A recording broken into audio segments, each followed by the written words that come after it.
در آن شب‌های تنهایی نگاهم انتظارت بود، گمان کردم که میایی. به تویم خاکی را اسیری اشتباه آغشته‌ای در دموع،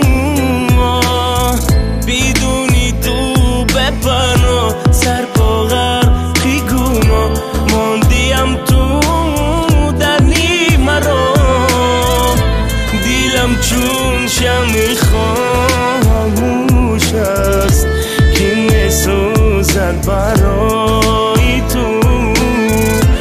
با دوشم باری خم دارم وای، من عمره از خطای تو.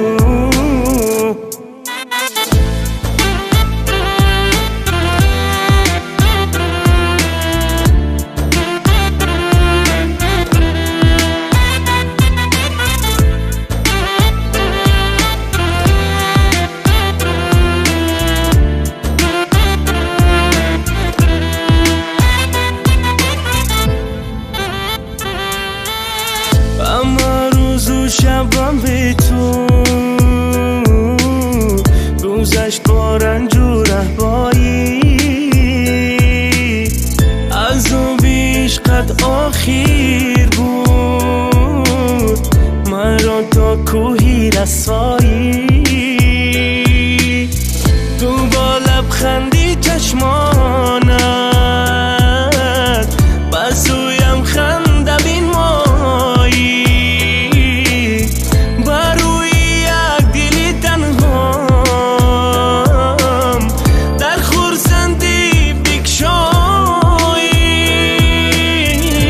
دیلم چون شمع خاموش است که میسوزد برای تو.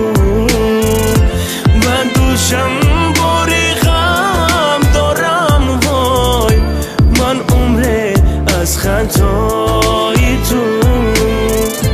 دیلم چون شمع خاموش است که میسوزد